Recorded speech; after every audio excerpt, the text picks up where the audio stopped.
Looks like recording started. Yay. I think that's good.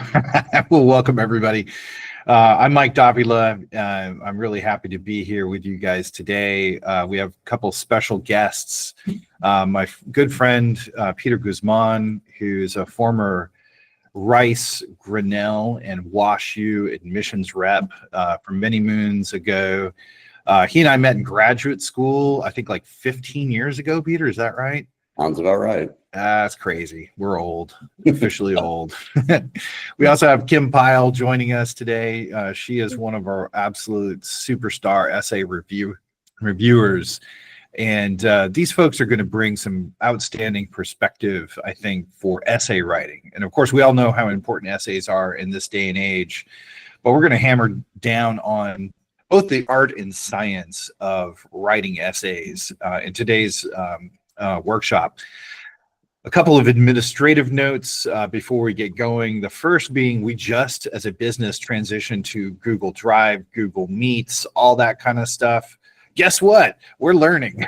It's definitely a process of growth. Let's just put that's a nice spin, I think. Anyway, it's a challenge to try to juggle Google Meets, PowerPoint, Google Docs, all these things while we're presenting. So please, bear with us today as we kind of juggle a whole bunch of different media from behind the scenes.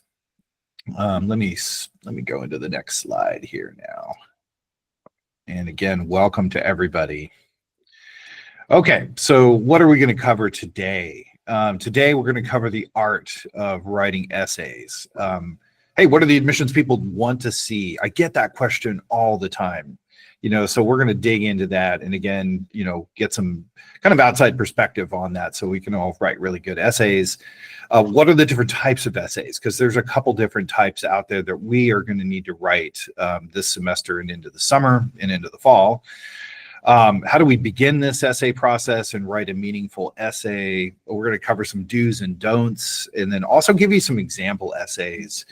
We've got 3 or 4 today. We don't have enough time to give you a whole slew of them, but just that you all know, we have a treasure trove of essays that we have gathered through the years that you guys can gain access to. All you have to do is text into your portal. The reason we don't put that, by the way, into everyone's files to begin with is that some people get intimidated when they see some of these essays and they're like, oh, I can't write like that. So yeah, hey, if you need some guidance, some examples that have been very effective, fantastic, just ask. Also, we're going to cover the science of essay writing. Hey, when should we start this process? How do I submit essays? What are the expectations around timing? All of those things. So that's more nuts and bolts. The art, I think, is the more fun stuff to dig into. Hey, what do we need to be doing? And what are some things I hadn't really considered about writing essays? The science is just kind of how do you get it into our system so you can get a review and get feedback. Okay, so pretty quick, pretty easy table of contents here for today's presentation. So again, we're on Google Meets. We're not on a webinar. So if you can mute yourself, that would be fantastic, just so we don't have dogs barking and things like that in the background. Also, we're already recording this. So if you need to go back and gather some of the information that was covered earlier that you might have missed, or if you didn't understand anything, you can always go back to the recording, which will be posted, and I'll show you where that is later on when we get into the portal. Questions. There's lots of questions that people like to ask around essay writing. So because there are so many folks on the presentation today, if you can ask that via the chat function. So on your control bar, there's a little thing that will allow you to ask questions. So please use that. Whoever's not speaking on the staff here at the time is going to either answer that online, or if it's something that's kind of pertinent to everybody, they're going to kind of stop whoever's talking, and then we're going to answer that one live. And by the way, absolutely no bad questions today. I know that there's a lot of information out there about essay writing. let me tell you, the whole college admissions process, the whole essay process has changed radically over the last year. So if you're hearing a lot of information, let's say from parents, from 25, 35 years ago, that could be a little dated now. Or if you're hearing from, friends, okay, that's great. Glad that you guys are talking about essays, but there are no bad questions to ask to clarify points that may be floating around there in the environment. Okay, and so our first slides are going to be talking about, again, the art of essay writing. How do you actually get into this? And I'm going to turn it over to Peter now to cover kind of some of the big picture items. Take it away, Peter. All righty. Thanks, sir. Well, good morning, y'all. As Mike mentioned, my name is Peter Guzman, and I have been on the other side of the proverbial desk, having done admissions at a few different places. So I have read literally thousands and thousands of essays and recommendation letters and the whole kit and caboodle. So yeah, I've seen a little bit of this, but to the second of these first couple of questions, do all colleges require them? Just about. There may be a handful of schools, maybe a state school, or maybe it's even a smaller school that doesn't require them. But 99% of the time, you are going to be asked to submit at least one essay. And I'm certain that most of y'all are going to be writing several of them. So why do colleges ask for essays? For the same reason that they're asking for all the other pieces of information that are part of your application. So they want to know about your academic preparation, how you performed. They're going to see that in your transcript. They want to see the things that you're involved in school or out of school. You're going to have that in your activities list or resume. If they are requiring, and if you choose to submit test scores, then they'll be looking at that. But the essay provides a little bit more texture, if you will, to the student's application. It gives the student an opportunity to kind of use their own voice to say, here's what I think is important to know about me. Here's my story. And part of it depends on what the essay prompt is, what is the question that they're asking, and what information you want to volunteer as a part of that. And we'll talk more about that as we go along. But really, that's why colleges are asking for an essay, because it gives them another piece of information to really distinguish one student from another, because depending on the school that you're applying to, everybody has tons of APs and straight A's and wonderful test scores and has done some really cool things and been involved in different activities. And that's wonderful. Those are the things you want to see in an applicant pool. But it doesn't really help you as an admissions officer to distinguish one student from the next, because they're all great. So the essay does give admissions folks an opportunity to learn a little bit more about you and maybe how you stand out in an applicant pool of 10 or 50 or 100,000 people. So so that's kind of the why they're asking for essays. What do they really want to hear about? They want to hear about you. They want to hear about your experiences, and they want to hear it in your voice. And again, a lot of this is going to depend on what you choose to respond to, whether the prompt is tell us about a challenge that you've been through and overcome, or what is something that you really get excited about, or, talk about a time when your opinion puts you in the minority and how did you deal with that, or again, whatever that particular essay question is. But through the process of responding to that, again, they want to hear about you and what you bring to the table. And that gives them a sense of what is the student going to be like when he or she lands on campus, how they'll engage their peers in the classroom, the types of conversations that they'll have walking across the quad, or sitting up in their dorm room at 2:00 in the morning or whatnot. And how will this student, engage the overall experience at our school? And is that student then going to be a good fit for us? So the other thing I'd mention about this last point, how are admissions essays different from high school English essays? My guess is that most of your high school English essays, the topic is not necessarily you. And that is, in many ways, how these admissions essays are different. Again, you could be writing on any of a number of different prompts or topics, but ultimately, it's about you or your reaction to a situation or being in a particular environment or whatnot. And sometimes that can be a little challenging, and we know that you all know how to write essays. But it can be a little challenging to sit down and say, what do I want to say about myself? What would be interesting to them? What do they want to hear? And hopefully we'll get into a little bit more of that as we go through this morning. So those are kind of the big picture items for college essay writing. Absolutely. Peter, I want to respond to one of the things that you mentioned kind of in that little segment there. I hear a lot of people, and you see it online a lot, oh, you need to set yourself apart in these essays. And that causes a lot of people stress, And when you talk, it gives me a lot of hope. If I'm in a student's shoes, I'm like, I have a lot of hope now because I am different from other people because of my viewpoint, my attitude towards things, my personal character traits. And in my mind, that's really what these essays kind of get to the heart of who are you as a human, because they get all the data that they'd ever need out of a transcript, out of a, set of courses, progression through all that kind of stuff. The SAT, ACT scores, I can kind of gather a lot of things and make some inferences based on that. But to your point, I don't know how you're going to be as a teammate once you get here until I hear your voice and hear how you operate as a human being. So guess what, guys, you're an expert on yourself. You may not know that yet, but you are. So that's how you set yourself apart. Your activities list does the rest. So thanks for that, Peter. And that's a good point, because I think also, a lot of students will write about the same thing.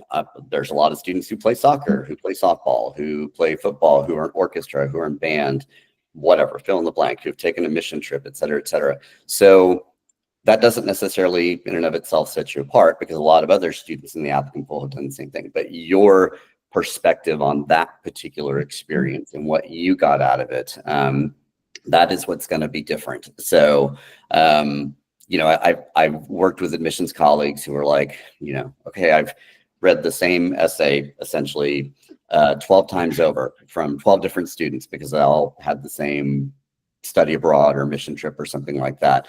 But each of those students has a different perspective on that, even if they went to the same place, even if they were on the same mission trip. Again, your perspective and your voice is your own. So those are good points too, Mike. Cool. And I switched to another slide here for you, Peter. How long will admissions officers spend on my essay? Great question.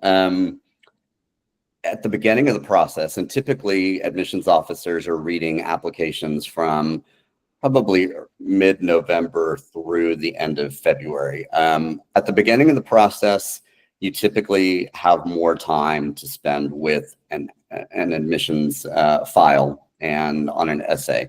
So, typically your longest essay will be about 650 words, so about a page. So I'll spend, maybe 5 minutes or so reading your essay. I may spend about 20 or 25 minutes with your entire application. When push comes to shove, when you are getting closer to needing to finish up all of that application reading, you are flying through. You may go through the entire file in about 8 minutes. And I have definitely had experiences where I have been at home with a stack of 70 applications on my dining room table, and I've spent 18 straight hours just reading one application after another, after another, after another. Because sometimes that's what it takes to get it done. So my advice then would be to get your application in early. That doesn't necessarily mean apply early decision. Doesn't even mean you have to apply early action. But the sooner you can get that out of your hands and into the proverbial mailbox, the better. One, because it's out of your hair and you're done with it, and you can focus on being a senior for the rest of your school year. The other part of it is that essay or that file will be ready to go for the admissions officers as soon as they're back from traveling and recruiting and things like that, and they're starting to read. So how many of these essays am I going to have to write?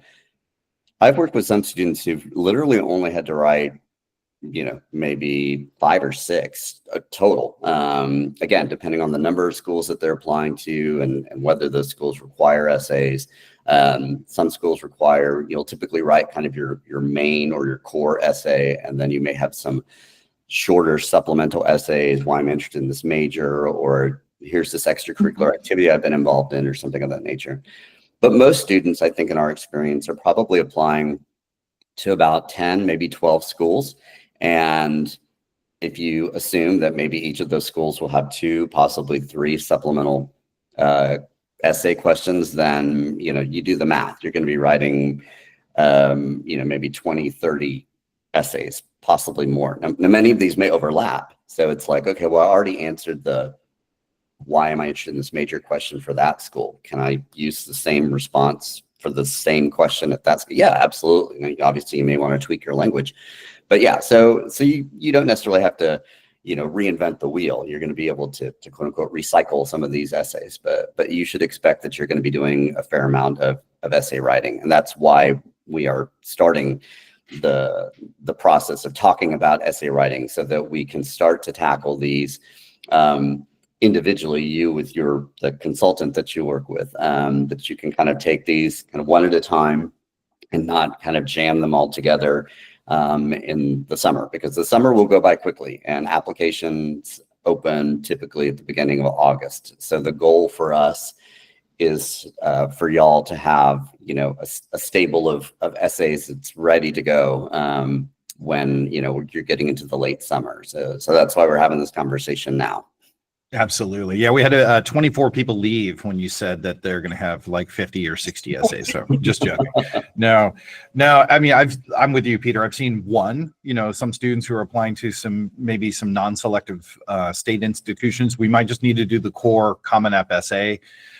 We had a student that applied to 25 schools, including most of the Ivies. They had over 100 essay submissions a couple years ago. So it varies, but yeah, there's a good reason to begin the process now and get done. So I wanted to spend just a little bit of time also, gang, talking about what are the colleges look for in students. How important is the essay, I guess, in other words, to the process? And it's really darned important. And you can see it's number 5 on this little chart of, in order, things that selective schools look for. But if we dig into this a little closer, look at number 1 and 2. They're the same thing, okay? The specific courses you've done, the grade trends, that all comes off of your transcript, okay? Number 3 may be optional, SAT or ACT scores, depending on if we're going to submit them or not. So that may or may not be a factor. Hopefully it will be. Number 4 is essentially your resume. So a little PSA, a little public service announcement here. Gang, I know it's been many moons probably since most of you have worked on your resume with your educational consultant. Now is the time to do a quick review of that. If you have things to add, things to touch up, now is the time to get that done. Then really number 3 on this list, not number 5, is a very well-written essay or set of essays. So you can see this is a very important thing for most schools. And here's some advice from previous students in the past who have been through this process. At the end, we do exit interviews and said, hey, what would you tell other students who are coming after you? And Jen, for example, said, hey, write your essays in advance. Get all the other stuff in line as well. Get your email recommendation or your recommenders to give you their emails, et cetera, But essays are important. Number 2, Lori said, get your core essay done because it takes the most time. Start early. Do your supplementals early as well. We'll talk through a bunch of those today. Don't procrastinate. Again, write essays early. So if you haven't gotten that message so far, that's what we're kind of prescribing today, is to get moving. And to talk a little bit about responsibilities. Who's doing what? Who's responsible for what things in this process? So you guys are responsible for essay content. for your experiences, your perspective, your personality traits, and it's your application, so you have to submit this essay to the colleges. We don't do that for you. Okay, it makes sense, right? So we ask you to do the essay pre-work, and I'll talk about what that is in a little bit. It's a little bit of introspection, and that is hopefully something you'll take from today, is that a lot of the things that come through on these essays have to do with you thinking about yourself, your attitudes, your values, things like that. It's got to be your work in your voice, not mom or dad, not ChatGPT or Bard or Claude or any of these other guys out there. We'll talk about that too. You guys have to stay on top of your due dates, okay? Really, because of that next bullet point, we need a 10-day lead time to review and get back to you quality critique, okay? Typically in our process, it doesn't take that long, but we ask for that kind of buffer and a 7-day blackout prior to deadlines. Now, those, like to Peter's point, that probably seems like way downrange. We're not talking about essays being due like from an actual perspective until usually October 15th, November 1st. But yep, we get some procrastinators in our process, and some folks want to wait until like the third day before the essay is actually going to have to be submitted for the deadline. And we're going to just say, hey, sorry, we can't turn that around. That's just, we've had months to work on this. Get going early. Okay. So the second player in this process is your educational consultant. Most of you are already working with your educational consultant right now. Their best, highest use for you guys is to help you brainstorm, help you vet ideas, help you come up with things to talk about, so they're going to work with you from now until, the fall, getting together these ideas. Okay. So that's their use. Now notice your educational consultant is not your reviewer. They are not the ones who are critiquing and giving you like tactical feedback. That's somebody else. Those are the essay reviewers. These people, they give the critique. These are behind the scenes folks. Many of them have significant like publishing experience, or I think every single one of our staff members has been through multiple seasons with us. These people have seen thousands of essays as well. So they're going to give you constructive third-party perspective on the content and on the grammar and syntax, things like that. It's going to be constructive. It's going to be supportive, okay? They can also communicate with you, not on the phone or web meetings or anything like that, but in the essay portal that I'm going to show you in a little bit, you can communicate with them via that path if you need to give them some special instructions. And then finally, the essay coach, okay? We have several either essay reviewers or people who are outside who are co-writers. They can work one-on-one with you if you are stuck, okay? If you are really having a hard time generating, an essay, this is a silver bullet. It's a one-shot deal. So my suggestion is make it count. If it were me, I would probably use that opportunity if I was having significant problems on my core essay, the main college essay. Okay, so now we're going to shift over to Kim. What's going on from your perspective, Kim? You've seen thousands of essays. What's your advice? Thank you so much, Mike. It's a pleasure to be here with you all. This is my 4th season. It will be my 4th season with College Inroads, and I'm just really proud to be such a part of this great team of educators, and everyone here is really dedicated and invested in y'all's success. So I'm glad to be a part of it. So with the first drafts, they're always really rough. They always come back with a lot of red ink. We don't do 10 or 12 drafts because we really don't want to, wear y'all out. So you want to expect, you're going to expect like a lot of feedback, especially on, say, the first 2 drafts. So please don't be discouraged, I would say, is kind of the first note by lots of markups. I like to write, commentary, encouragement, just notes, support, in addition to critiques. So it's not all going to be, critiques on what to change and pointing out, maybe weaknesses in the writing. So keep that in mind. You'll probably see a lot of writing, and And that's there. Our job is to kind of go through the iterative process with y'all and help your essay become just the shining star that it's going to be, and to keep in mind the the desired results. So that's just sort of part of the process. Yeah. Okay, you can submit 3 revisions for each essay plus a final review. So so this means, you really want to make each draft count. And so sometimes I'll see students kind of just make the suggested changes, or make 1 or 2 punctuation, grammatical changes between the first and second draft. And I think, wow, you had this opportunity to sort of go a little bit deeper and, reflect on your examples and add more content. And so we really want to,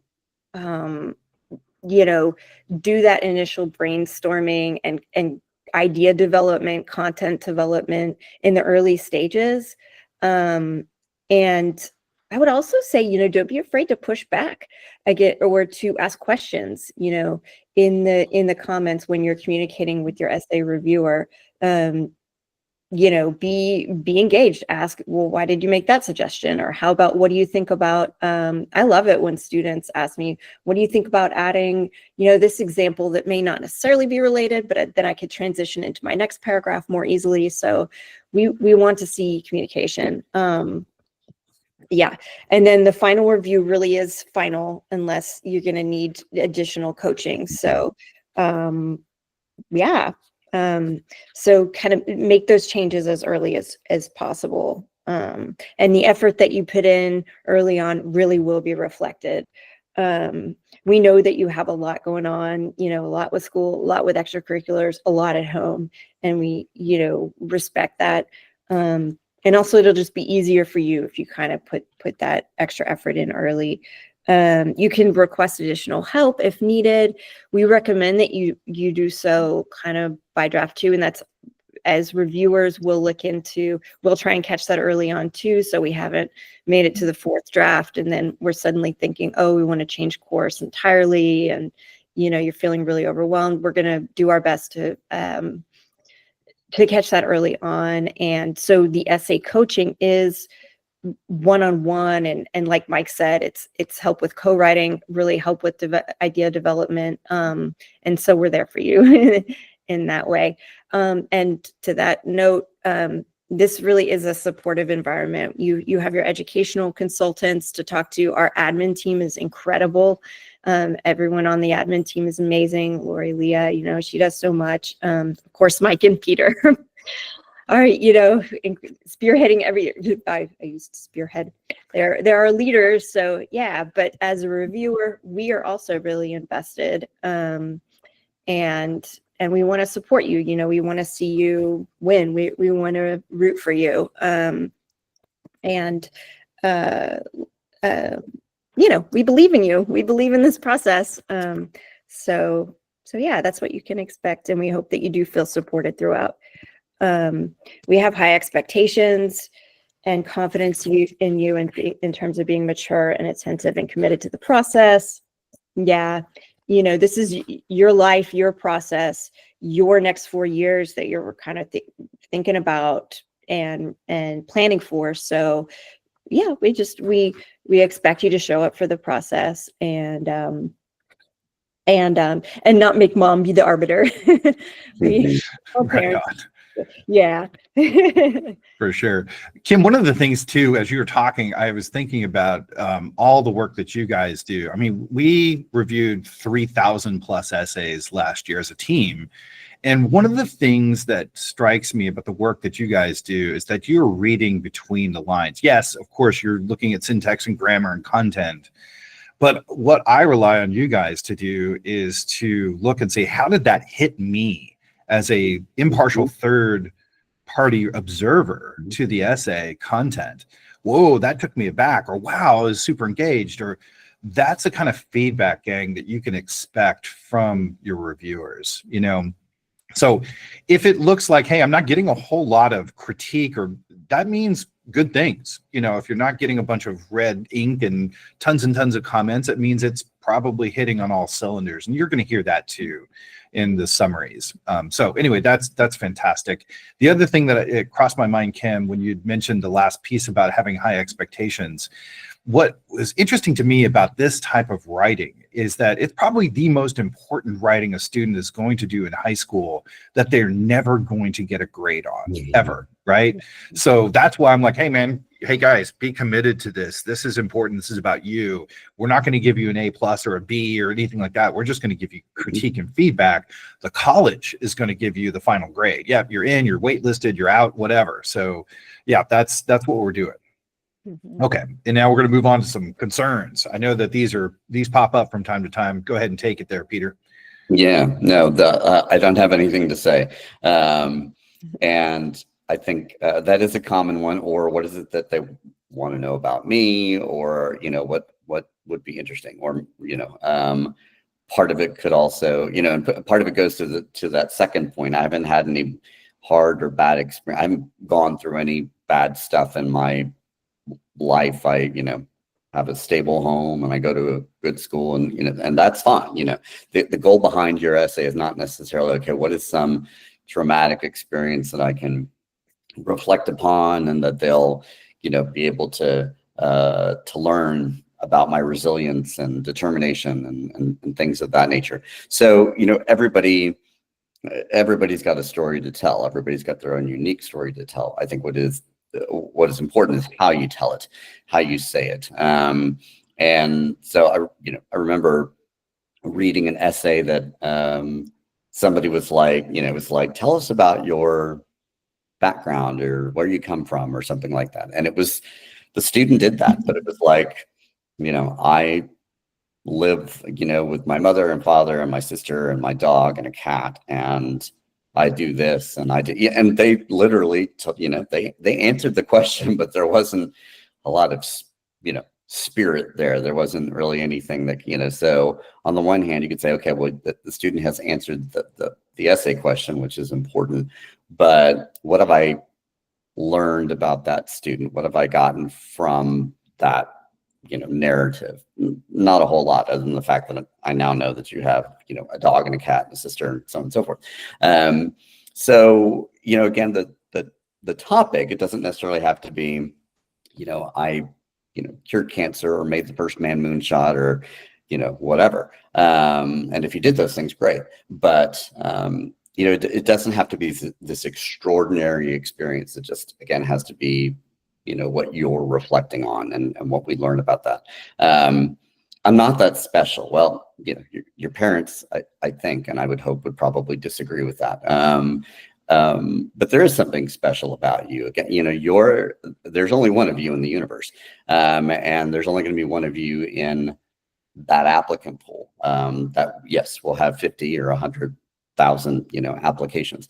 But again, your experiences and your response to those experiences, that's your own. And again, how you reflect upon them is, and what you've gotten from those experiences, and whether it's your perspective or working with other people or your relationships, things of that nature, all the things that the reader is going to learn about you. That is, that's going to be what is special about your application. What is different about your application. So, again, I think some of those go hand in hand. I don't really have there's nothing extraordinary about me. Haven't been through any, big life changing trauma or drama. Just nothing really stands out about me. And I would beg to differ. So again, that's where we, as, your educational consultant, will step in to help you do some of that brainstorming, because it's very common for us to hear that when we start talking about that. I just don't really know what to say or what they want to know about me or something, and there's a process that we'll go through to kind of get that, those wheels turning. I'm too busy. I'll just do it later. You can, but we've talked about kind of the consequences of that you may not have time for feedback. You may be turning in something that's kind of slipshod. And, it's kind of that old adage that, you get out of it what you put into it. And if you're not going to put a whole lot of effort, if you don't leave yourself time to put good effort into that, then the product that you're going to, crank out is probably going to be reflective of that. And when that essay lands on the admissions officer's desk, it may land with a thud. So, and trust me, I have read lots of bad essays in college applications, and have had some very, very blunt, polite, but blunt commentary on my, admissions comments form about that. So, I've seen plenty of bad essays. I've seen plenty of great essays and everything in between. So, I'm just not a good writer. I've struggled with that one myself. I think it's one of those things where you just have to do it. You just have to kind of start writing something. And I remember when I was in my doctoral program, and my dissertation advisor was you try to write something every day. Even if you write 5 pages of junk, you've still written something. And then you have the opportunity to go back and figure out, okay, some of this works, some of it doesn't. How do you get that to a better place? And that's where, your essay reviewers will also come in and say, okay, I like what you've started here. Let's say a little bit more about this. Not sure that this has as much relevance, et cetera, et cetera. So just start somewhere. And I think even if, I sometimes joke that if you have to start your essay with the line, I have absolutely no idea how to start this essay, then that's how you started. At least you put something down on paper, and maybe you have an opportunity to say, okay, I got that out of my system. Now I'm ready to, say something else. And then presumably you can go back and say, okay, I don't really need this line anymore because I cranked out something that looked pretty good. Yes, my sister often tells me, don't let the perfect be the enemy of the good. Write something. It does not have to be perfect and polished. Just put something down, submit it, wait to get that feedback. And I think, to Kim's point a couple of slides back about, if you need help with something by, the second draft, let the editors know that. But, typically my experience, and I've done essay editing before for Inroads, and I did a little bit this last year to help out. And, my experience with that was that by draft number 2, most students had incorporated the suggestions we'd made, and there were very few tweaks that we needed to, and make. And so if and when they submitted a third draft, it was usually, yep, this looks great. I think you are good to go. So, I don't think this is something you're going to have to struggle with through, multiple drafts. I think, you're going to write something, you're going to get good feedback. And then I think, you'll be on your way. Can I just put this off and do it later? Yep. I've heard that one before. And I feel a lot of pressure and stress. I've heard that one too. Maybe I'll do it later. Yeah, exactly. So yeah, I think, again, the overarching concern is that I don't know that I just really have anything interesting to say about myself that colleges would want to hear. And again, I think that, the process is that we'll go through that with you. And I think, more often than not, we start to tease out some elements of your activities or experiences or whatnot, that will get that ball rolling. Absolutely.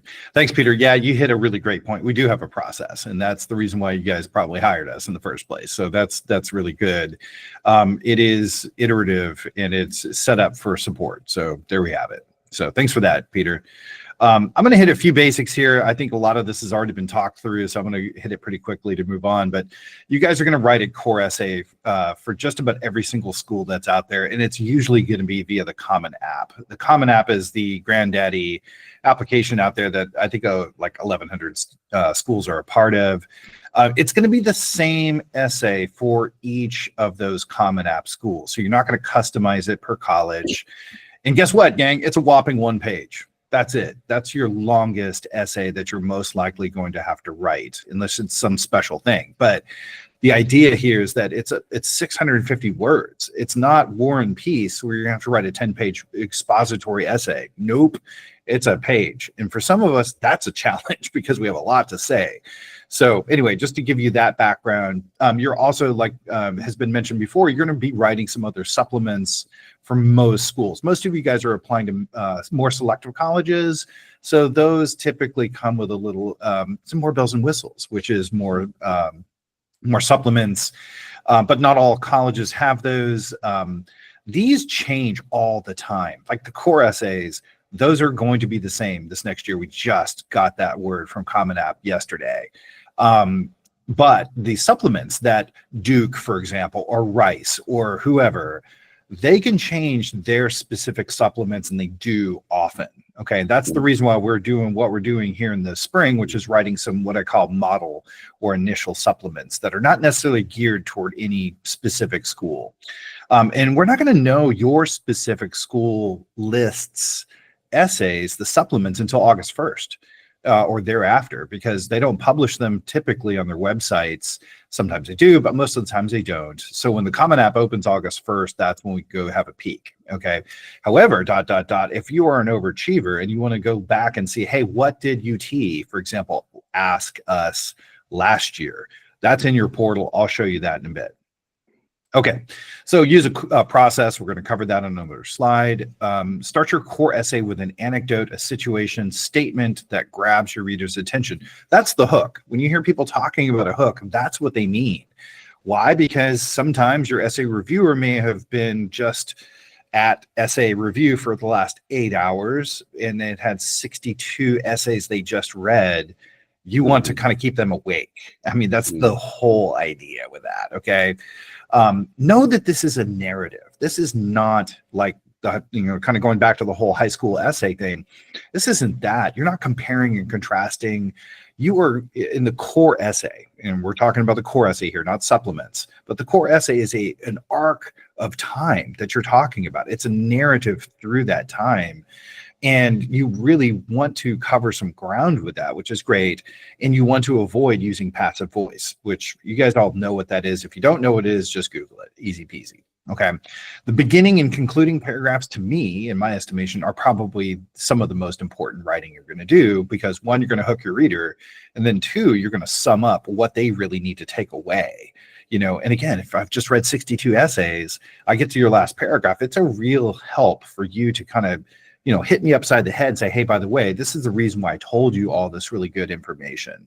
And then lastly, Peter, you and I took a class together, and I think the professor said, hey, read your essay aloud before you turn it in. That was some of the best advice I think I ever gotten. It always has stayed with me. And so I really try to have everyone read their work before submitting your draft, because you'll catch stuff, I promise. So here's the writing process. This is basic, very easy peasy, guys. Pre-writing, brainstorming. This is what your educational consultant will help you do. Think about the personality traits that you want to transmit to the colleges. It's not necessarily your accomplishments, although you could talk about those. The stories, the ammunition, so to speak, for your essays are stories. They're little vignettes. They are little views into who you are. It's how you see yourself. That's what we're looking for in the brainstorming. Then outline. I know that's probably a 4-letter word for most of you guys. This is one where you want to spend a bit of time and then gather your ammunition, order it, prioritize it, think about your little anecdotes that you want us to talk about, and then put that on paper. And then you're going to draft. You're going to write it out, giving examples and transitions between paragraphs. Yes, paragraphs. We've seen a lot of essays that are just one giant big block of text. That's not what we're looking for. We need to see different segments of thought and transitioning between things. Otherwise, sometimes it seems ponderous. It's hard for your essay reader to read it, not just us, but the colleges. Then you're going to edit, how's my paragraph structure? What inferences would I draw as a reader? This is you doing it yourself.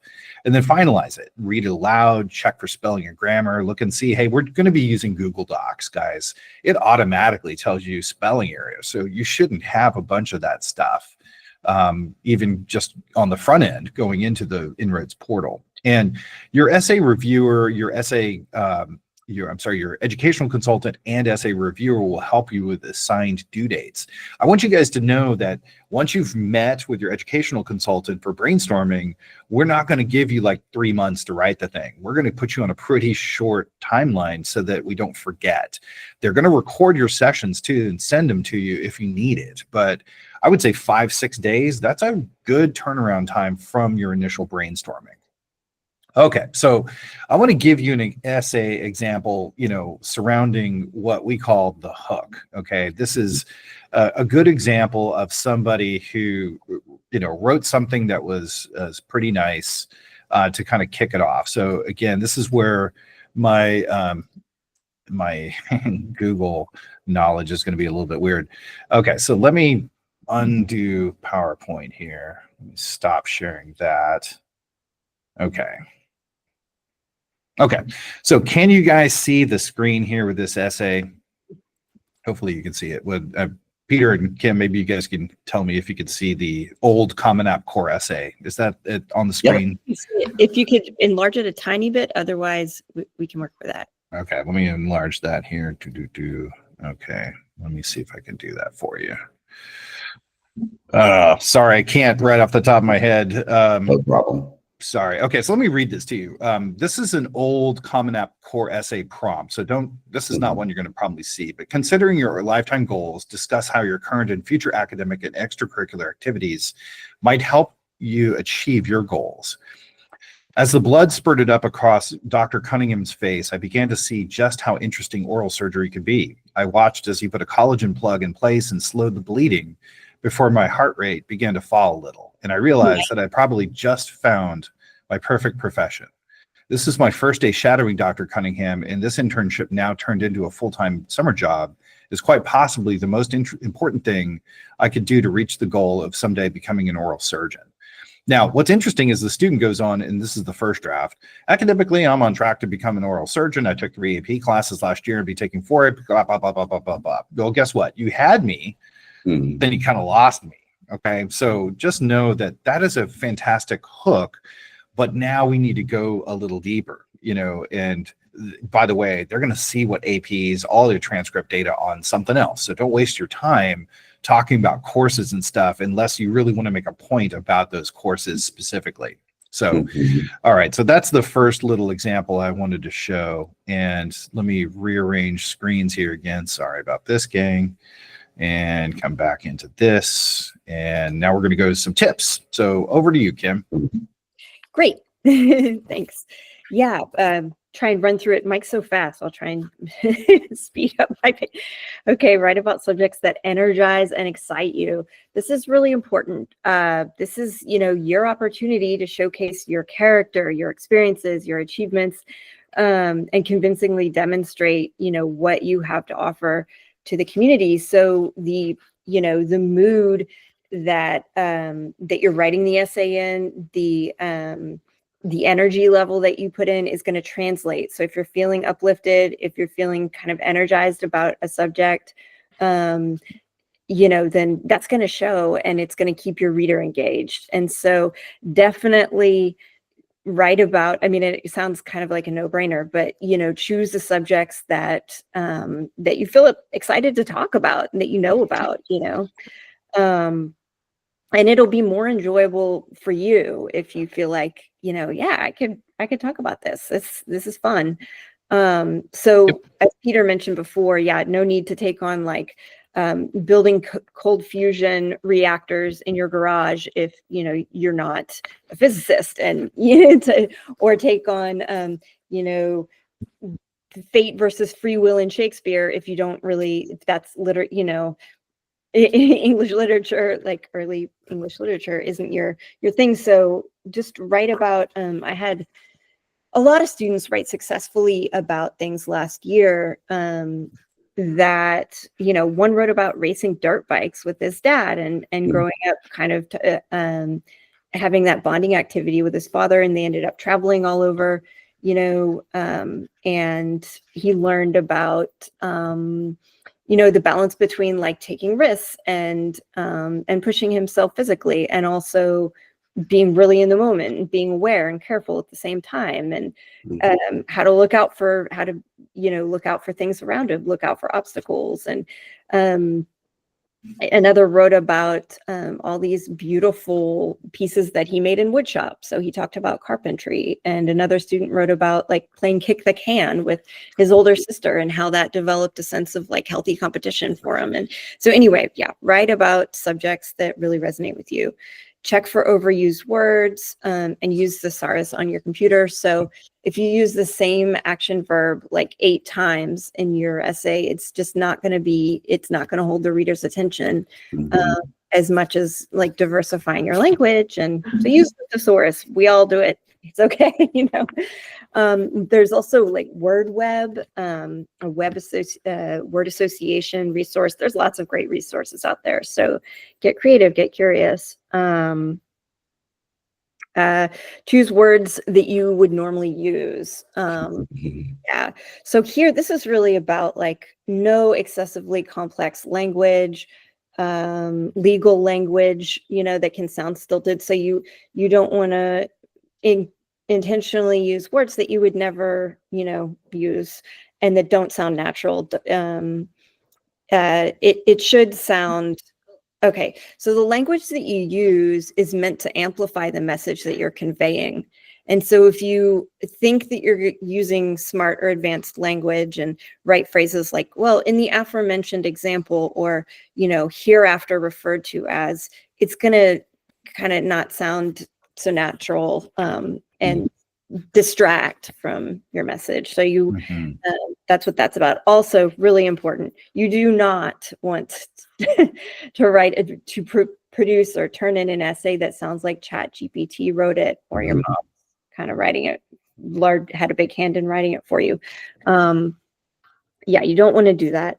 A good rule of thumb is if you could substitute another student's name throughout your essay and it works, then you have more work to do.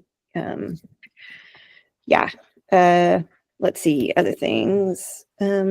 Just everyday relatable examples are good in terms of the meaningful examples that reflect your values. I gave you some examples just a second ago, but especially for the personal statement, when you're thinking about what examples to choose, use ones that highlight your values. So, and that highlight the things that you care the most about. Do you care about aesthetic attention to detail? Were you on a UIL team and you care about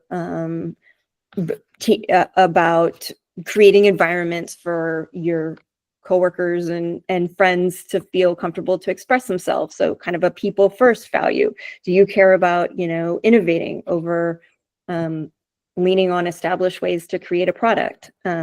So think about those examples that reflect, your values. Vary your sentence length. It's sort of just a technical suggestion that may not sound all that crucial, but if you have, it's one of the tips for any kind of compelling writing. You do want to incorporate, follow up 3 long sentences with lots of phrases with, a 2-word statement to just provide variety and kind of interrupt so that your whole essay isn't reading as like 10 run-on sentences, there's attention. So yeah, that's important for readability. Paragraphs and punctuation are not optional. Obvious, might cover that. It helps to organize your content, not just because it's important to, write in paragraphs, but because it'll help you think about whether your narrative and the arc is cohesive. Is it clear? Do the examples that you provide sort of make sense with one another? So this step may seem inconsequential, but it's really important for reader engagement. And then avoid slang words, like really huge. So at the same time that you're not going out of your way to use sort of language that doesn't, language that isn't natural. You also don't want to be too friendly and relaxed. Mhm. So you want to show a healthy level of like respect for the process and respect for the college admissions representative. And, this isn't, you're meant to sort of, it's a tricky thing where you're like, you want to draw the reader in as if they were a friend, but at the same time, you have a kind of a mature awareness that you're not writing necessarily to a best friend. You're writing to someone who's going to be making a decision about, whether you attend this university that you really want to go to. So, Kim, you make a great point with that, because we're going to write this in first person. It's not third person. You're not one would think that blah, blah, blah. It's, hey, I thought, but there's a balance in this, guys. And that is the secret sauce. And again, that's why you guys have essay reviewers to help. Hey, this is what I kind of got out of your writing. Here's the tone. Oh, by the way, this felt a little informal. Or, hey, by the way, this felt stilted and too formal. That's the review process for you. So thanks for that, Kim. That's great. Yeah, those are good. Those are definitely good tips, because I've come across some of that as well, where it's like, this does sound, instead of saying, I do not believe that blah, blah, blah, blah, blah. It's okay to say, I don't believe that, or I don't think that, or, again, a more natural voice, not something that's, you're not presenting at a scientific conference or something. But again, that's why we have, editors and whatnot. So, there are some topics that you just, I don't want to say they're out of bounds or they're necessarily off limits, but you just want to be a little bit careful. So for example, the big football game, it was the fourth quarter, 30 seconds on the clock. We're 20 yards out, et cetera. It's like, you don't want you don't want the details of the big game. You want to talk about what you got, did you, if you won or if you lost, or what was teamwork like, or something of that nature. And if you don't feel like you're really writing a compelling story, or that we, the readers, are learning anything about you from the big football game or, the big band competition, then we should probably move on to a different topic. But, again, the idea is not to get bogged down in the details of the moment, but it's more about your response to those events and how you reflect upon them and what you learned about yourself and things of that nature. Turning your essay into a written therapy session. I sometimes refer to this as, a confessional. If you have issues that you want to talk about that are important to you, that have shaped your experiences, your identity, and how you, kind of approach life and people and things of that nature, then you should reflect upon that, but not in a way that, again, makes the reader come away from that thinking, wow, thanks for telling me your story, but I'm not sure how I'm feeling about, if this is going to be a good supportive place for you, or if you're ready to engage this experience or something. So again, you want to be, careful about what you're saying, again, be honest, but you definitely want to, come away with the impression that you are, tackling this in a mature manner, even if it's like, I'm still working through the death of a parent. I'm still dealing with but every day, I feel like I've got, I've set my goals, and I'm, and there's a positive outlook. That's where your essay needs to end, on kind of that, kind of that uplifting note, if you will. So again, you want to be wary about those sorts of things. Peter, what I wanted to break in here real quick, that's a great thing to discuss with your your educational consultant. Hey, I'm thinking about writing about this thing where my father passed away on a boating accident in Hawaii. Do you think I should write on that? I actually had that one day, and I said, that's tough, but you can, let's do a draft and see what it looks like. And, so I think, in some ways we're saying, hey, be careful with these topics, but you still can write on them. It's not like, these are not like hard and fast, no, do not write on these. It's just, you got to be careful with them, right? Right. Absolutely. Yep. And some of those, I mean, just skipping over the mission trip real quick, the politics, I mean, I think that, probably goes without saying. I think you want to be very careful about, what you're saying, because you don't know who is on the other side of the desk reading that. They may have a very different perspective on that same topic. And, as an admissions officer, you don't, you have a responsibility to be like, I totally disagree with that. Oh my gosh, this would be a terrible applicant, deny. You have a little bit more of an ethical responsibility to say, I don't necessarily agree. I appreciate the student wrote about that they're passionate about it. I'm a little concerned about how he or she might, fit in this environment. And so that, makes me wonder if, they're going to be the best fit. So you just want to be really careful about things like, something like politics, or kind of whatever happens to be kind of the hot topic, or one that can get heated. I guess, and that is a hot topic today for sure. Yes, indeed it is. The mission trip, again, I've read plenty of mission trip type of essays. Those are fine, but it needs to be more, again, about your reflections on what you experience, not I felt so good helping somebody, going to an underprivileged community and helping them to, build a schoolhouse and lay new water pipes. And okay, good. I'm glad you felt good and that you contributed in that way. But again, you need to think about your, what did you learn? What did you get out of that experience? And let that be the focus of the story, of any story that you're telling. Things that could be associated with wealth, privilege. I've read some that were like, wow. I'm not sure I want to say too much more about that, but and again, you're going to have editors and other people who are going to say, not sure that this is the best topic to put forward. And then the 4 Ds: death, depression, divorce, learning differences. Again, it's not that you can't write about them, but you want to think about how you're treating those subjects. Again, it should, my parent died and I've just been bereft, and it's a struggle to get out of bed every day. And I just, I'm so forlorn, you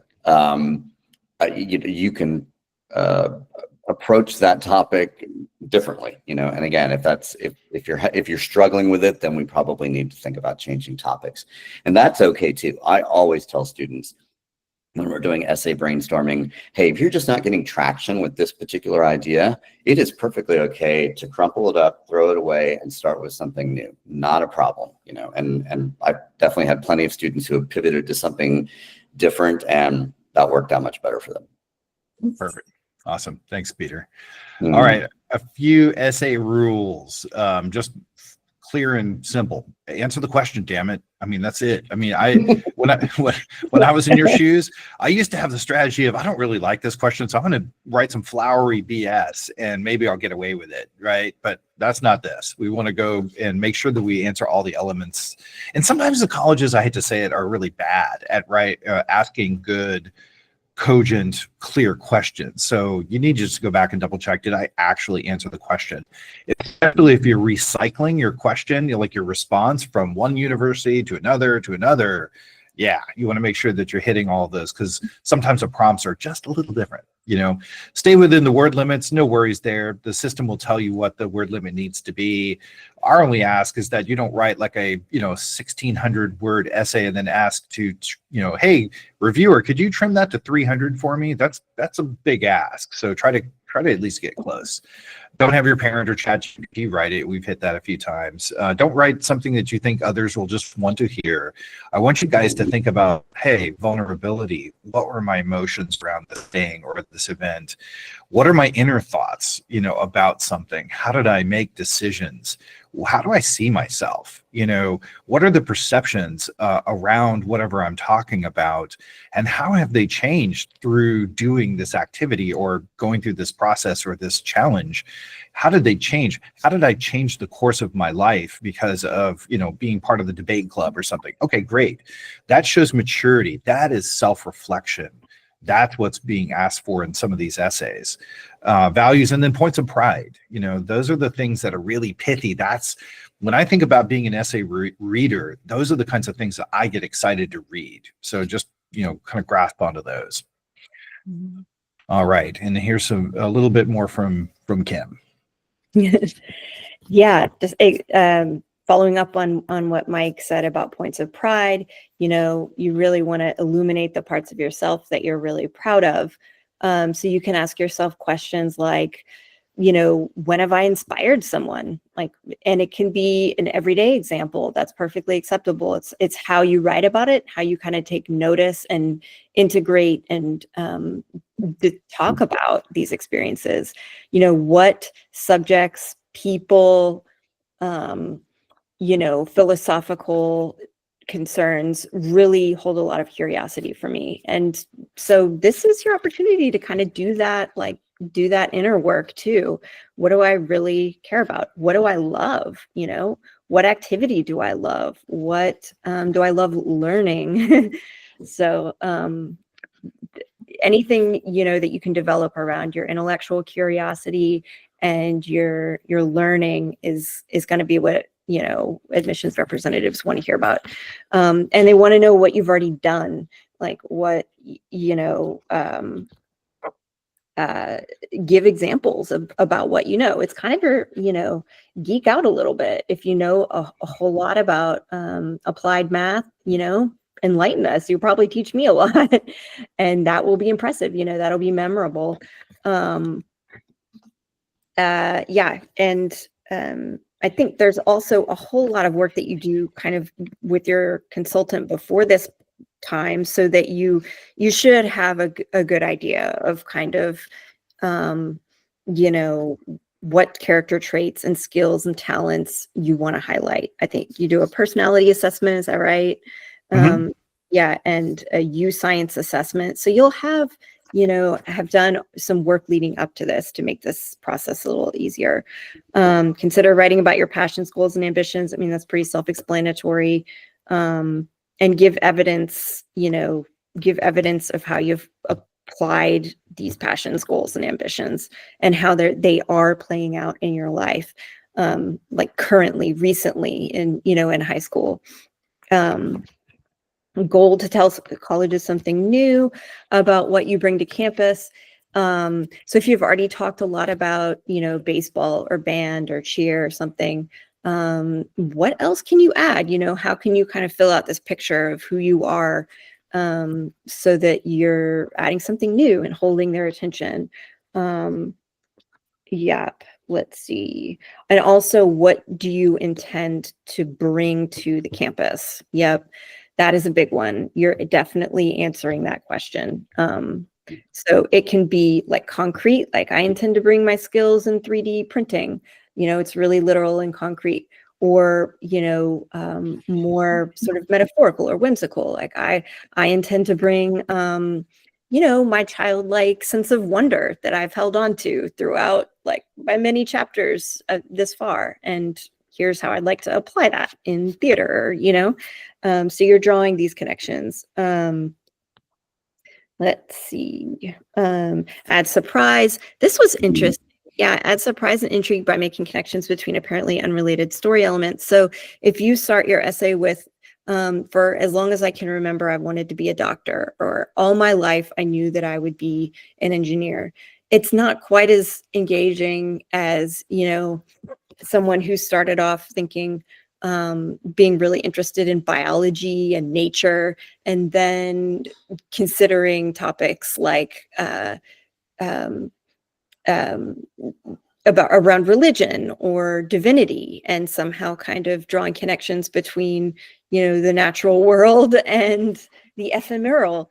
It's it's interesting to hear about seemingly unlike things that, that students are interested in. You don't have to have that kind of example, but, sharing concise examples of sort of childhood experiences and how they might have informed more mature, more evolved or recent interests is neat. It's interesting to hear about. Let's see. And then illuminate further insights from your stories. So really what we're getting to is the discovery part. I read a lot of essays, and especially with the core essays, and students spend a long time kind of giving a play-by-play of a sporting event or how an injury happened or one specific event. And while that's it's clear how important it is to you that happened, and it is important, and we care. You also need to move on to sort of what did this experience tell me about myself, or about how I work on teams, or about what it is I really want to spend my time and energy doing from here on out.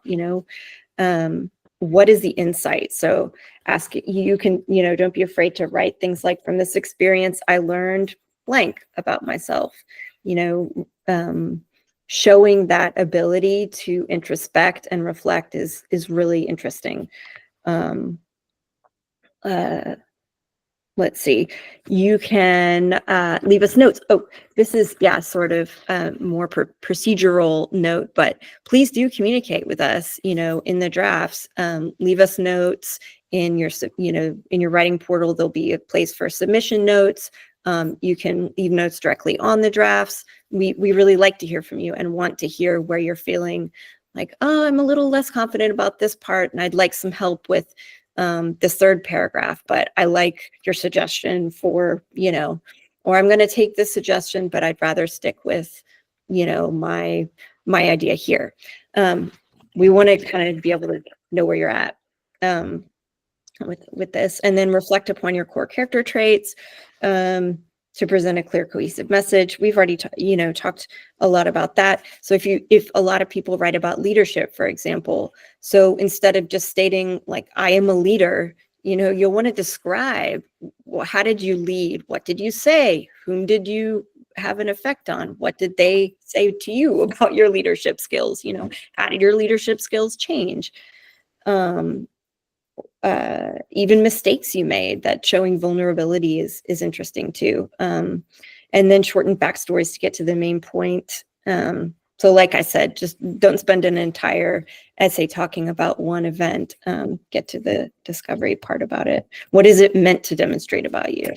So we're getting to like the so what, so what, why did you give me this information? What is it you really want me to know, kind of thing. That's perfect. Yep. I love it.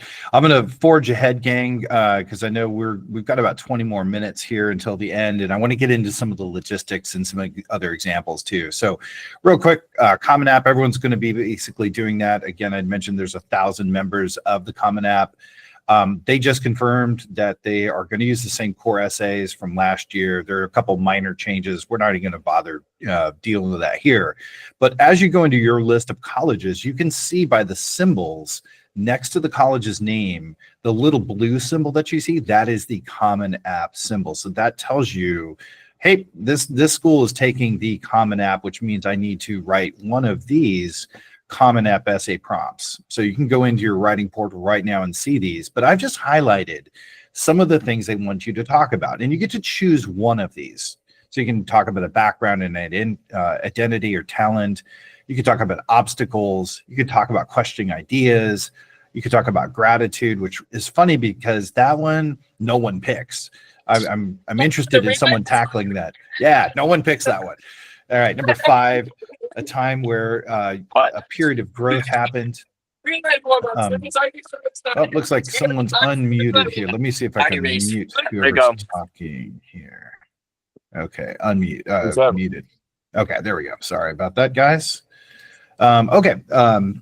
Personal growth period, topic that's super engaging, that you lose track of time. Yeah, that's a popular one. I love that one. And then 7 is the topic of your choice, which may be effective, especially if you're going to be writing for Texas A&M, and I'll talk about that in a minute.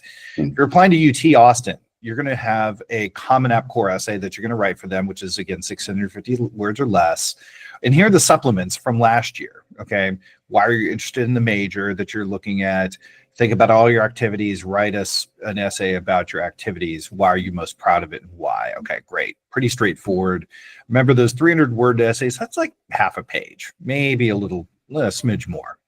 A&M, they're a special bird. Okay, they have a long supplement that they ask you to write, which is uncommon. Usually for a Common App member, they take all the Common App prompts. A&M does not. At least they didn't last year. They have this separate Tell Us Your Story, which is a remnant from the Apply Texas app, which is great. It's a very nice, long, good prompt that you can dive into. And then they have some supplemental essays that are talking about a person that impacted you, a life event. And if you're doing engineering, computer science, you have a third essay that you have to write. So those are some just examples. I wanted you guys to see what they look like. Here are some other supplementals that are very common, which is, hey, if you had something that happened in your progression in high school that you want us to understand about you, great, tell us. Okay, a lot of people are going to do a special circumstance essay based on that. Hey, why are you a good fit for us? How have you shown leadership? Tell me about a community that you're a part of. Talk about one of your extracurriculars. Okay. So some weird, oddball, kind of out to lunch questions. Tufts, celebrate your nerdy side. Okay, great. You get to dive in and talk about what you geek out on. Second, Wake Forest, talk about something that fascinated you when you were 10. Is there something that's endured from that time? Caltech, describe an unusual way in which you have fun. Brandeis, hey, a package shows up. You know it's going to be the best day of your life. How did you spend your day? And then U Chicago, typical. They have a whole bevy of questions that are just out there, one of which is define X or water. I mean, yeah, some pretty crazy ones. Okay, some supplemental essay examples. I want to just show you a few of those here. And again, just give me a second so I can undo my screen and bring up the essays. Okay, here's a supplement. Think of all your activities, both in and out of school, that you've been involved in. What are you most proud of and why? So you just, saw that as one of the previous essay prompts. Hi, thank you for calling Tiny Boxwoods, Austin. This is Adrian. No, ma'am. Unfortunately, we can't accommodate a table for 15. It was rush hour. What did she expect? After a year and a half, I grew to know just about everything in the restaurant where I hosted at Tiny Boxwoods. I memorized which server could handle the most tables, Erica. I learned never to place an elder by the bar. It's allowed a spot. Beyond these simple observations, hosting taught me how to talk to different people, regardless of who they were. With each conversation from what is the universe to where to get the cheapest antique teapots, the thousands of unique and often odd exchanges I encountered conditioned me to be comfortable with my voice, both behind and beyond the host stand. I found pleasure in chatting with my neighbors as I walk my dog, and having discussions with strangers in lines was an adventure. This newfound skill stood out at school too. In Model UN, I began to fearlessly hold up my placard to speak, and I dove into debates as if it were clockwork. As I interviewed each subject for the school news, I promptly asked questions with zero hesitation. Upon looking back, I distinctly see how hosting taught me to authentically be myself and showed me how to approach life with confidence. Eventually, my time at Tiny Boxwood ended and I moved on. However, the hostess in me still thrives. As I look back on my days wiping down tables and cleaning off menus, I'm proud of the woman it made me. Though my intention was, when seeking employment, was a paycheck, through hosting, I learned how to jump fearlessly into conversation head first, the skill that I will carry far into the future. Okay, super cool. You took something that was hosting and made it really interesting about herself. I really appreciated those comments. And again, between the lines, I'm thinking as admissions rep, hey, this person's going to join clubs. They're going to be outgoing. They're going to be joiners. They're going to be connectors of people. This is going to be somebody who's going to be an interesting citizen of our campus. Okay. So in the interest of time, I'm going to run back over here to the PowerPoint, present this again. Okay.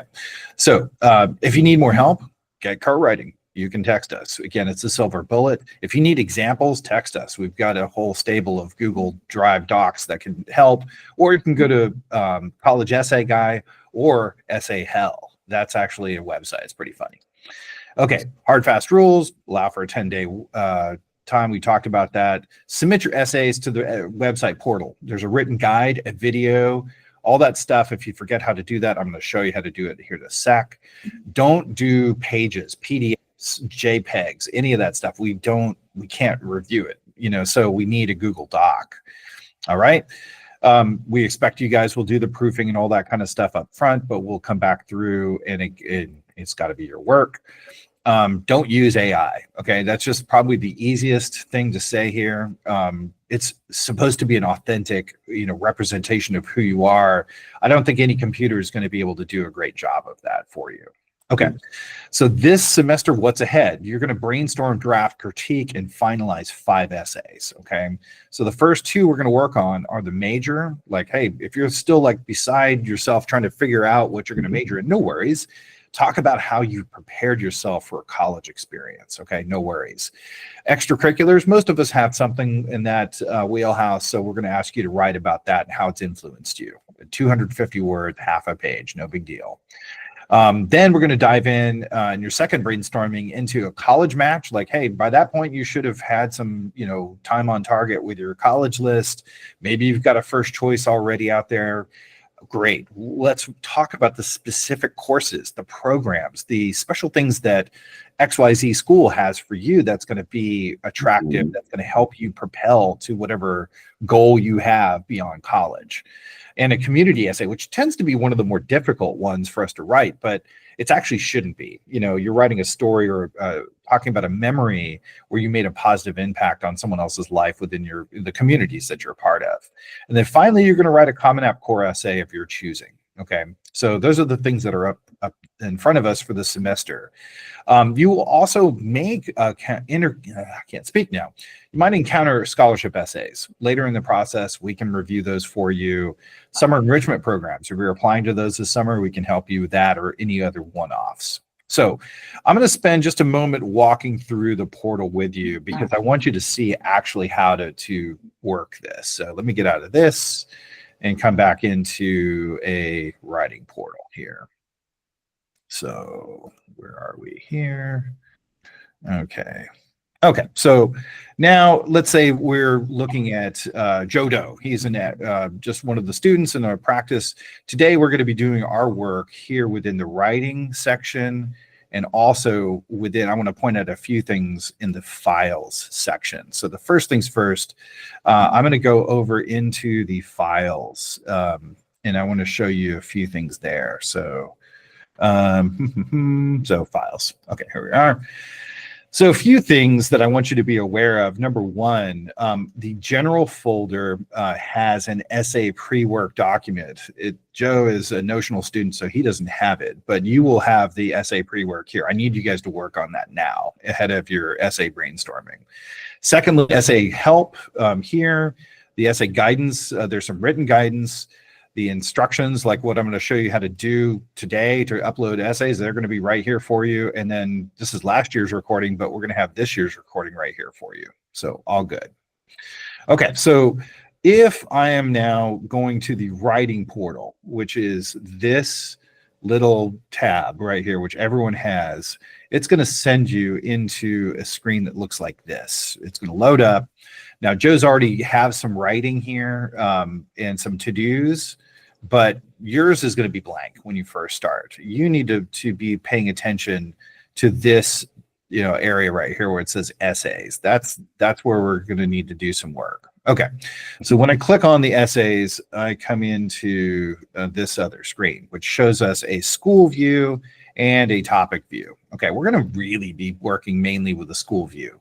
Of course, you can see the Common App. It says you have 2 assignments. Nope, you only have 1. The second assignment is an activities list, which, by the way, is your resume. You've already done that. Coalition App, most people are not going to work on, so you don't have to sweat that one. It's just that Joe's schools, which included TCU, CU Boulder, Duke, all of these are being harvested from your My List of colleges. Okay, so that's where all this is coming from. And when you dive into, let's say TCU, let's say I unfold TCU, here you can see some of these supplements from TCU. Now, this is outdated. Notice that this little label here says outdated. That's important to notice because that's last year's essay prompt. Remember, we're not going to know TCU's prompts until the 1st of August. But if you're curious, that's where that's going to pop up. Additionally, if you look under this tab here that says select additional writing, that is for honors programs, for special scholarships for TCU. So don't neglect to look there. Okay. And then finally, you can kind of see down here, there's a bunch of other prompts that are, for TCU. I think there's so many of them that most people are like, oh, no, I'm not applying to TCU anymore, but don't be discouraged. Okay. So I'm going to go to, for example, the Common App and just show a process. So this Common App personal statement, we're going to write this. You can select your prompt by clicking this. And here's one of those 7 prompts that you guys saw on an early slide. You get to choose one of those. Let's say we choose essay 4, reflect on a time that someone's done something nice for you. Hit save, and now that shows up. That's really important that you do that so that this will show up for your essay review team. Then we're going to hit continue writing in Google Docs. When you do that, it brings you into a customized document that is now shared between you and your essay reviewer. And you're going to come in here and you're going to write your essay content, whatever it may be. And when you're ready, you're simply going to click on this little, blue link and hit this link here, and away you go. It actually will submit this into your essay reviewer. Okay. So it's getting your essay ready. It's going to say, hey, do you want to say anything to your reviewer? Remember, Kim was saying, hey, you want to comment? Hey, I am over 50 words. Can you help me? Blah, blah, blah, whatever it is. Hey, I'm really proud of this. Hey, this is just a first draft. I'm feeling pretty, up in the air about my second paragraph, whatever that may be. Boom, you submit, it's over to your essay review team. Okay, perfect. All right. So that's how you guys are going to be submitting essays, is through this writing portal. Now, I went through that lightning speed. But don't worry. There's your essay folder in your files has a video. It's got a PDF walkthrough, and your educational consultant can help you with that. Okay, so I'm going to get out of that. I want to go back though to settings, to this little area here. This is a bit of homework, gang. I want you to put your phone number into this number right here. Whatever that is. It's super important to do that so that when you do your phone number, it will actually start to notify you of essay reviews coming back your direction. Okay, so you'll get customized text saying, hey, you have new reviews ready to go in your portal from your editor. Okay, so that's important as well. All right, so that's just a really brief walkthrough of the writing portal for College Inroads. Again, I didn't expect you to gather all of that. I just wanted you to see what's there. Okay. All right, guys, we have 2 minutes. I'm very proud that we kind of got to the end of this without losing too many people, and actually not too many technical calamities either. So that's good. So wrap up. What have we learned? A lot of whys behind writing essays, understanding your critical role that you play in this process, the importance of using a process when you write, gained perspective on what's being asked of you, introspection.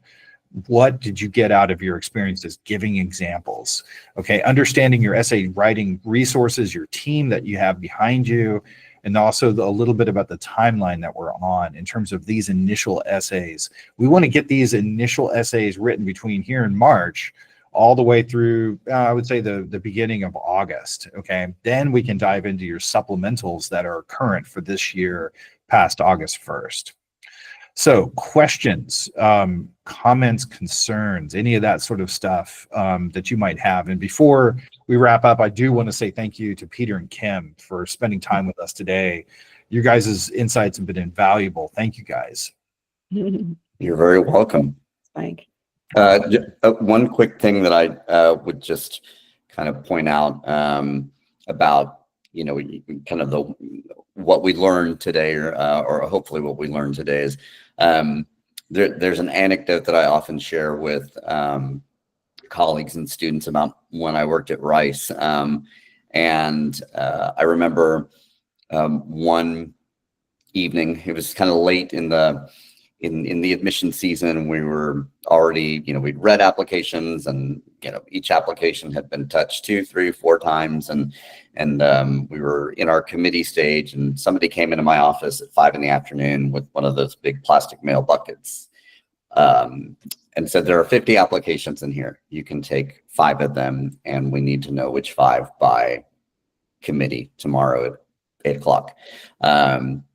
And my colleague across the hall got her own bucket. So the first thing we did is we went out to eat, because we knew it was going to be a really long night. And then we went back to our offices, and we were there until about 2 in the morning, looking through all of those applications. But the place that I really spent the most of my time was looking at a student's essay and also their extracurricular activities. At that point in the process, everybody who's that kind of close to the finish line, as it were, they've taken great classes. They've got great grades. They've got great scores. Those things don't differentiate one student from another, and the fact that this student has a 1510 and that student has a 1490 doesn't mean that this person is a better applicant, or they have a 3.99 or a 397, or they took 12 APs and they took 10 APs. Those distinctions are relatively meaningless, because any of the students they're going to be a great fit on campus. They're going to bring a lot of energy and intellectual power into the classroom, and all those sorts of things. So you really spend, as an admissions officer, most of your time. I spent most of my time that evening looking at again, looking at the student's narrative. What did you write about? What did you reflect upon? Maybe I looked at, what are some of the activities that you're involved in, and that sort of thing. And I picked my 5. I actually picked 6. And when I got to committee the next morning, they said, do you have your 5? I said, can I take 6? And they said, nope, you can take 5. And so, okay, well, here are my 5. So, the point behind that is that, your essay does have a lot of weight in this process. Is it important for me to take challenging classes and make, the best grades I can, and hopefully, do the best I can on my SAT or AC? Yeah, absolutely. Do your absolute best on those sorts of things, but understand that your individual story, whether it's through your essay, your supplementals, the things that you're doing in your activities list that clearly you're passionate about because you've really devoted a lot of time and energy to it. That's where admissions officers spend a lot of time making those decisions. So, this does not mean that, your essay has to be Shakespeare. It doesn't have to be about Shakespeare. It just has to be about you. And it just needs to be a good quality piece of writing. So, again, there are folks like myself and Mike and Kim along the way to help you develop that. So don't be intimidated by it. I know it sounds intimidating, but lean into that process and let us help you where we can. So that's just one quick thought I would leave y'all with. Awesome. Thanks, Peter. Thanks so much. Yeah, I love hearing those stories.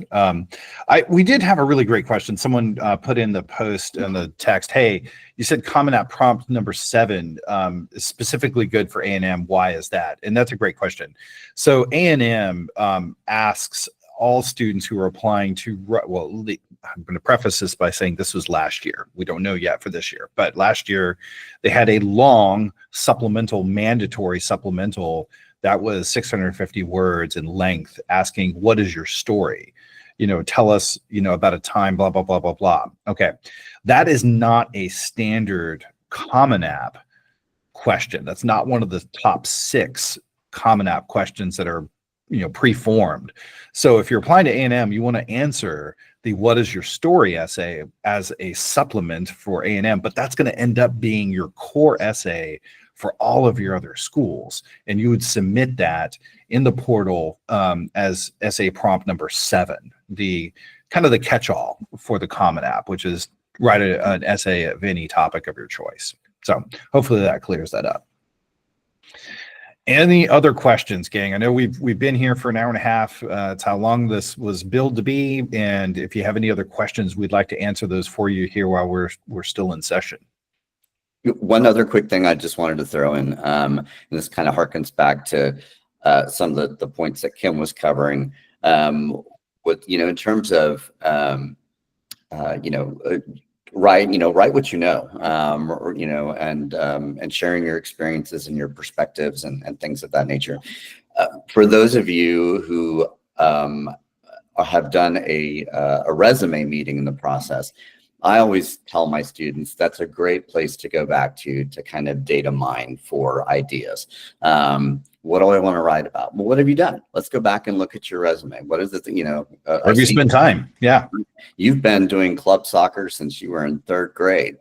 There's a reason why you continue to do that. What is it you're getting out of that experience? And again, it's not going to be, well, because we went all district or all region or whatever, but you've clearly had an opportunity to, be part of a team, to understand teamwork, maybe to mentor younger players, newer players, to manage victory and defeat, to be coached, right? Exactly. Criticism, yeah, right. So those can be, and you can apply that to, I've been, in orchestra. I've been playing an instrument since I was, playing piano since 1st grade against my will.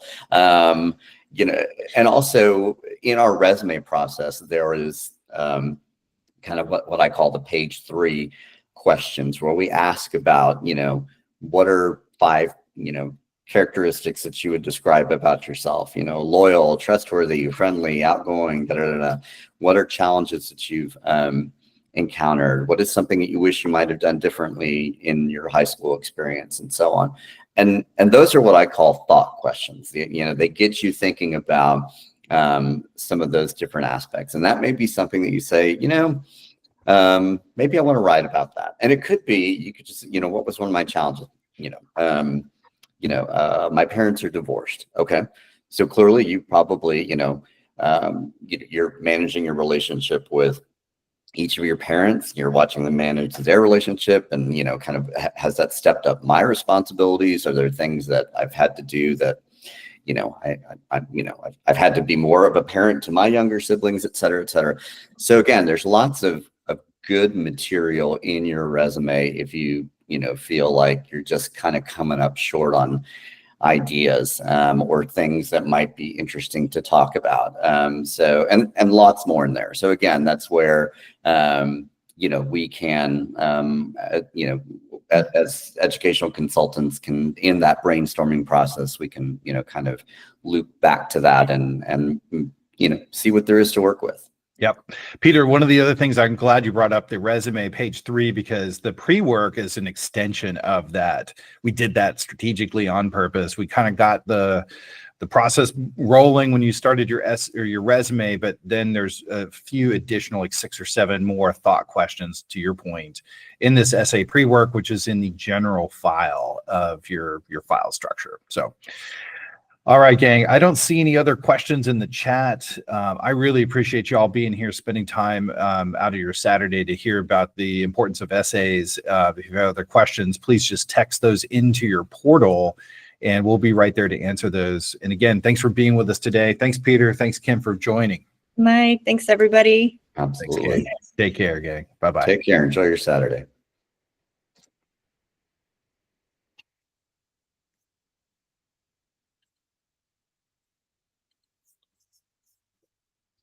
I'm not sure if Mike's going to pop back in, or I wonder not, but good to see you, Peter. And you as well. Yeah, I think that went well. Yeah, I think so too.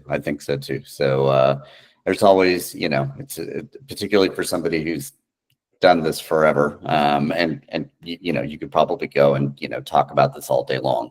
And there's always something that you're like, oh, and one more thing I wanted to mention, and this is, and that sort of thing. But I think a lot of it is once they get into the process, then and that's, and I do often think about, like in my master's program or in my doctoral program, where it's like, you need to, you need to write a 30-page paper on, kind of journal quality paper, and you're like, how on earth am I going to do that? And and that's as somebody who has been through college and has taken grad courses, and so, and you're still like, how am I going to write this 30-page, or you're writing your dissertation proposal, and you're like, it's 50 pages, and I'm on chapter 2, and it just feels like it can just be this intimidating thing. So I think hopefully, this conversation with the students, is an opportunity to break the ice. They got a lot of information, but more importantly, they kind of got to see, who we are, that we're approachable, that we're, for them. And I wanted to emphasize too, like, this can feel like a marathon, but you take it step by step, you just do a little bit at a time, and it's so worth it. And we believe in you. Yeah, no. And I think, it can be a lot of fun. I mean, one of the things that I mentioned in some of our EC meetings is, I had a student that I worked with, and I've had this experience with a couple of different students, but this one student, top of his class at Lake Travis High School, literally like first or second in the class, and great, smart kid, really wants to go to MIT, and he got in early action, so I was very happy for him. Nice. But we actually, he shared with me, like, he's like, can I just share my Google, page with you? Yeah, absolutely. And we live edited together. We went through in our brainstorming sessions, and so and that was actually, it was a lot of fun, and maybe can sometimes be a little bit more work, but that was my favorite part of, I love coaching. I realized, I'm so happy Mike asked, because getting to meet with students one-on-one, I found it, I would like to know what the student's perspective was, if they found it to be as helpful as I hoped and thought it was. Because I think meeting live and talking through ideas live, and being able to answer those questions right away and kind of co-write together, I found it to be very productive, and also just really interesting. And students would get to talking about things that they weren't coming up with on their own, writing on their own, because you ask them more questions, and then you think, oh my gosh, you've got all these great ideas, definitely write about this. Yeah, absolutely. So I was just making a note here that I guess our call is still being recorded, so I guess Mike may have to edit it, which is fine when it's all done. But and maybe he'll want to leave our commentary in there. But at any rate, so yeah, I think hopefully they came away with some good ideas, or at least a place to start asking questions if they're still kind of if they go through the process and feel stuck. But yeah, hopefully what came across was that, we're advocates for their success, and we're a resource, and we're, use us. That's what we're here for. So totally. All righty. Great to see you. Have a wonderful weekend. You do the same. Enjoy the beautiful weather. Thank you. Bye-bye.